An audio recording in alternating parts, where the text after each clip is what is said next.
Oh, agafilime jewe ndagira ngo ndarika abantu bakunda kureba agafilime gasobanuye. Niba wewe umuntu ukunda agafilime gasobanuye cyane cyane k'urukundo, ukaba utarareba season yitwa The First Honey, nakubwira ngo ibyo urimo nawe sinzi ibyo urimo kabisa, kuko aka niko gasobanuye gashushe kagezweho. Nshobora kukubwira ko ushobora kugahiga kuba ibintu byiza, kuko aka ntaga filime bro. Nkubwire uve kuri filime wabonye, iyi niyo filime ebana, nawe nuyibona nawe uzagaruka kunshimira. Genda ujye kuri TikTok urebe account yitwa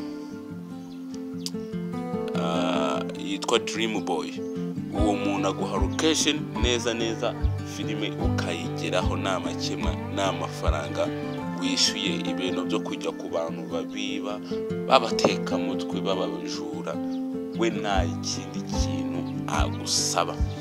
Nizere ko we uri kunkurikirana uno mwanya wamaze no gukora subscribe, share na like na comment kugira ngo ibintu birusheho gukomeza kugenda neza. Yewe muntu nawe ushobora kudushyigikira ntacyo bitwaye, ugakora ga subscribe ukigendera nta mutima mubi. Mujye mureka umutima mubi gukandaho gusa kabisa, kajye mukandaho ibintu kugira ngo ukomeze kumera neza.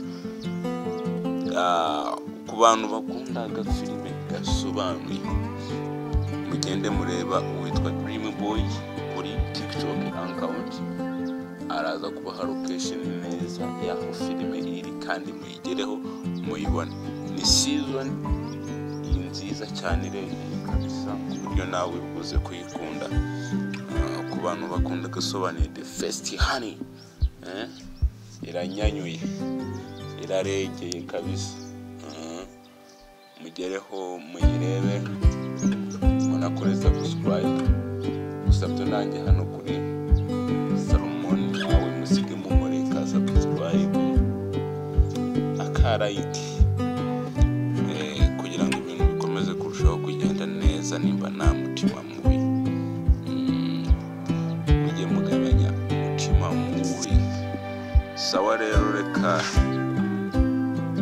ubwo naho mu yindi filime y'ubutaha bakubita good location.